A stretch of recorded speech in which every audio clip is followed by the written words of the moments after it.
Welcome back to The Contender. I'm Congresswoman Erin Houchin, and today I'm joined by one of my great friends in Congress, Congressman Nunn.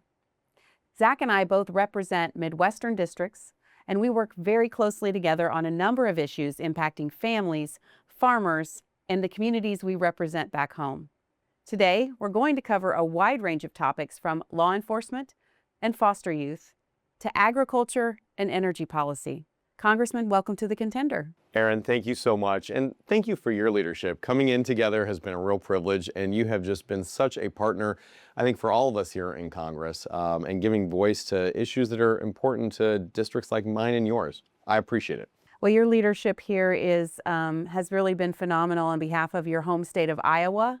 I tell people there's more than corn in Indiana, but not much more. I assume that Iowa is about the same way. I think we are you, maybe times a little bit more. I'm proud to say we are the nation leader in corn. We're right up there for soybeans. We got a nation leader in hogs and eggs, but we also have advanced manufacturing. Two great schools right near my district, University of Iowa and Iowa State. So go Hawks, go Cyclones, and to our friends in the north, go Panthers. Well, we have an Iowa transplant in the Indiana Fever, Caitlin Clark. That's right. We're glad we could grow her in the farm team for you. Thank you. Your loss is our gain. That's right. And I wasn't sure you knew that the Indiana University Hoosiers won the national football championship. I had heard something about this. I would say the only thing we've gotten, I have an incredible chief of staff, which I was able to steal from Indiana, and Ashley Gutwein has been with us. So to all the Gutwein family back in Indiana, we're glad to have her working for Iowa. We love Ashley. She's doing a great job. But all joking aside, yes, there's much more than corn in Indiana. But I just, to emphasize that we both represent, ag states, very ag-friendly states, and you have been a champion on many of these ag issues that I want to touch on today. The first thing I'd like to talk about is the historic passage of the Farm Bill. That has not happened in the House of Representatives since 2018. Now we've passed a 5-year extension and we've sent that over to the Senate. What does that mean to your constituents and mine back home that we have passed a Farm Bill? Well, I think not only for all the folks watching here who are farmers, but all the families who are impacted by agriculture, and that's yours and mine, candidly, it's the whole country. Look, this is an exciting opportunity. I get to serve on the Ag Committee, and so we've been working on this bill for 3 years now. We've passed it out of committee 2 years ago, and tragically, it didn't go anywhere under the Democratic Senate. Now we've had the opportunity to pass it again. I'm very proud to say I was able to lead 21 provisions that were included in the Farm Bill. That's more than any other member of Congress, but it also reflects the deep priorities of my district. Many of these great ideas we included in this year's Farm Bill came from farm communities like ours. Things like helping young and beginning farmers, making sure that we had real rural broadband, not only for the advancement of artificial intelligence and autonomous vehicles like drones and tractors, but also so kids can go to school online, telehealth medicine can produce, and so that we can all, watch the last season of Landman together at a high streaming rate. We deserve this, right? Other things that we really worked on this were making sure we had good conservation practices led by farmers, as well as really getting things like the Supplemental Nutrition Assistance Program focused to help kids and communities who need it, and then it's not bled out to fraud, waste, and abuse. And then one of the ones that was very personal to me was also including things like ending puppy mills in Iowa. We've got some great dog breeders, but tragically in my state, Iowa, Indiana, we face some really bad puppy mills that, my local law enforcement has tried to get under control. Without the help of the feds, particularly the U.S. Department of Agriculture, which would show up and fine a puppy mill, but never shut them down, we've had to euthanize hundreds of dogs. And this is not something that anybody wants to have in their family, is a bad puppy mill, particularly when we've got so many good breeders out there. So these were all included in this year's Farm Bill, and I will say this, it builds on the $66 billion that you and I passed in the bill that was signed into law by President Trump back in July. And this really puts, not only farmers on the front foot, it helps us with a domestic economy that can both feed and, as we just saw this week, fuel the entire country. Yes, and I wish that your constituents could see what I see and how hard you work behind the scenes, quietly behind the scenes, but very fiercely on behalf of the communities that you represent. It's really been very impressive to watch, especially in this debate over year-round E15. You and I were both in a negotiation with some of our own members of our own side on trying to get the opportunity to have an up or down vote to have year-round E15 for our corn growers and our ethanol producers. You were one of the chief leaders of our delegation, if you will, from the Midwest, representing us very well in those negotiations. And those are the times that our constituents can't see the work that we do. But I really wish that they had a view into your leadership and tenacity and not backing down and not taking no for an answer. I'd love for you to just talk a little bit about that experience and what that was like and why it was so important that we fought for year-round E15. Well, Erin, I want to compliment you and candidly the entire Biofuels Caucus. We came together, we stayed together, and we worked aggressively, but I think Midwest nice, but also Midwest assertive. And I said this before, I'm a military commander. I've got 23 years serving in the military. I'm still a reservist in the U.S. Air Force now. And when we saw events on the battlefield start to change, we had to be aggressive about redirecting it in a way that really represented our home constituents. In Iowa, I've got 87,000 family farms. 99% of those are small farms. That means that it's an opportunity for guys and gals who are in farming to be able to grow corn, grow soybean, but still have a market that's domestically based. That's on the farm side. But on the family first side, it also means if you want to fill up your truck or your tractor trailer, biofuels can be a solution. And certainly for my family with a minivan, it means 30 to 50 cents cheaper at the pump really matters for how much money we get to reinvest in our family versus paying out to some large producers. What I will say is this was a great opportunity to work with a coalition of folks like Randy Feenstra, who helped lead us on the farm side, as well as Stephanie Bice, who represents some petroleum interests, coming together and having a good crafting of legislation with parties involved. It's a direct reflection of what we've been hearing from Iowa farmers, from Indiana farmers, every time we're in our district. This was a real priority. Now, I will say, this didn't happen easy. And the reality is we've tried to bring up year-round nationwide E15 to help folks every year that I've been up here. And it looked like it was going to get shut down again. In fact, we almost saw the Farm Bill didn't come to the floor. And so together, we had to be very aggressive with our own leadership. And that means sometimes having tough conversations with fellow Republicans. We got the Farm Bill back on the floor the next day. A huge win. I want to compliment everybody who was involved in that, particularly our farmers back home. And then we made sure that year-round nationwide E15 actually got a floor vote. And this is the danger. This was almost killed again before yesterday's vote by a few members, and candidly, I think by a very well-financed foreign oil effort to try and shut out E15. And I'll highlight this. I have flown more combat missions over the Persian Gulf than I care to remember. And that's to make sure that we have good oil flow from places like the Middle East. But America shouldn't be dependent on the Middle East. And we shouldn't be subsidizing with taxpayer dollars oil that ends up going primarily to places like China. And so to have a domestic-based energy source, one that's cheaper, but one that's literally homegrown, is a huge opportunity for us to complement our traditional fuels with our biofuels, drive costs down for families, and support the very markets that we want to drive. I'm hugely grateful for the team effort. We were able to get over the opposition, both some Democrats and some Republicans, bring this to the floor, and yesterday's victory sends a clear message to both the Senate and what the president's already said. Give me a bill with year-round E15, I'll sign it in the law today. It's very exciting and very well said. An E15, for the people at home that don't know what that means, currently we can have a 10% formulation of ethanol in our fuel sources for our vehicles year-round, but we can only have a 15% formulation certain times of the year, and our farmers were asking for year-round E15. Let's have a 15% formulation the entire year round. Let's not have this on again, off again relationship with the E15 fuel. That's right. And one of the reasons I visited a farm in my district recently, Gauck Family Farms, and they do supply Poet with some corn to make ethanol. If a farmer has corn left over at the end of the season, what better way to utilize that excess than to give it to an ethanol producer to make fuel? It is almost zero waste, maybe zero waste in the process, and just a really exciting new development in our energy portfolio. Thank you again for your leadership on that. I want to move on to banning stock trading. Now, I personally don't trade stocks. Compliments. You're doing it the right way. But we do know that there are members of Congress that do. And I certainly support banning stock trading for members of Congress.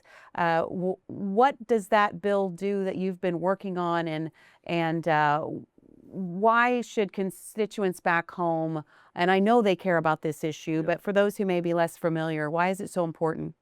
I'll give you a 200 million reason why it's important, because that's about the amount of money that certain members of Congress have made on insider stock trading. And here's the reality. Erin, when you and I first came in, we served on important committees like financial services. We saw what was happening in real time, and to use that information to enfranchise yourself is something that no founder in the Constitution ever wanted, and candidly, good leaders like you and myself have made a commitment to personally.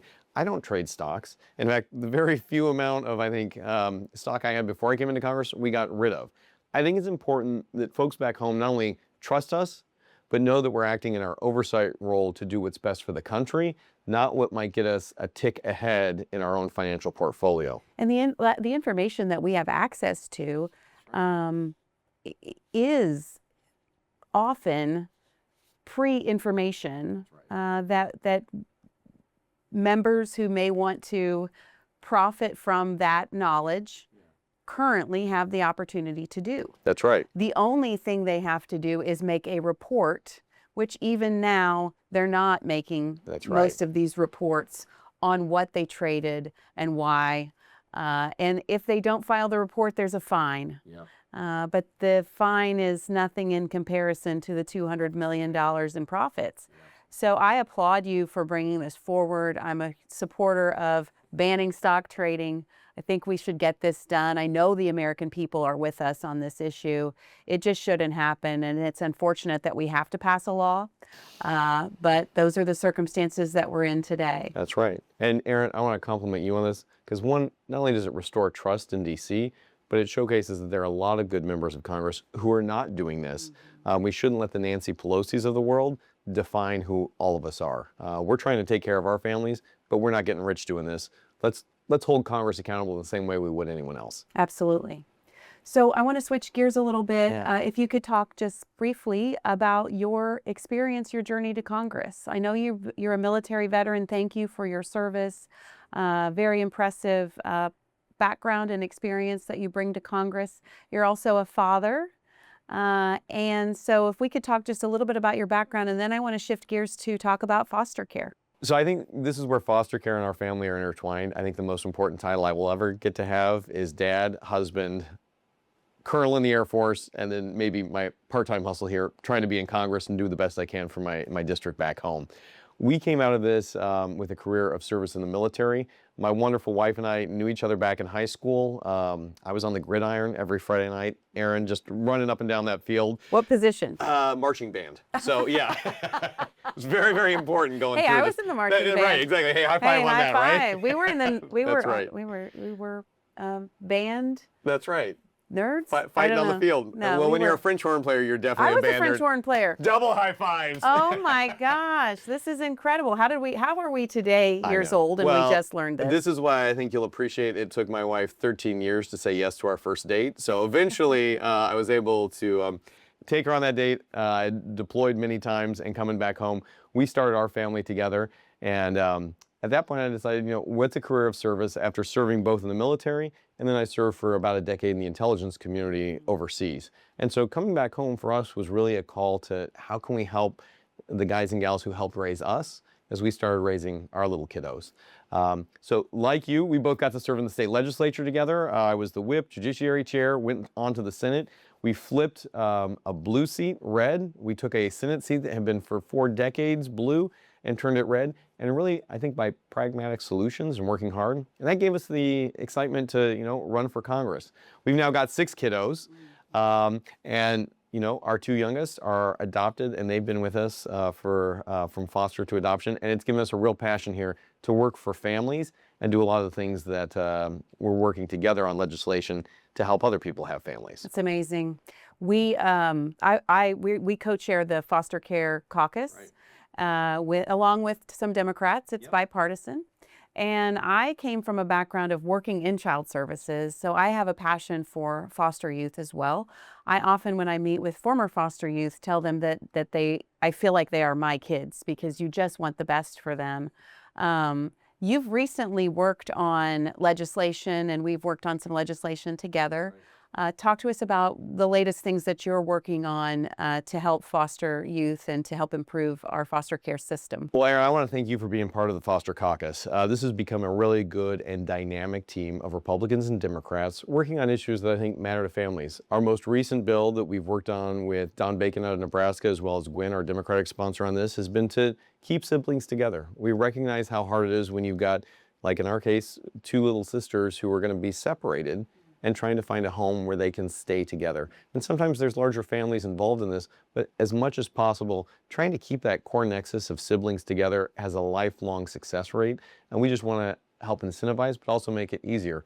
Together, we were really successful in getting a $5,000 tax credit for anybody who wants to foster to adopt. We know there's so many families who want to be able to do this, but the cost barrier to get in is very expensive. Just the court costs alone can be tens of thousands of dollars.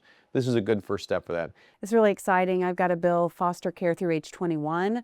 It's amazing to me the things that policymakers don't think about when they're, you know, working with this population, like keeping siblings together and the importance of that, but also as a former foster youth ages out of the system at the age of 18, the resources and supports that aren't available. Think about a former foster youth going to college.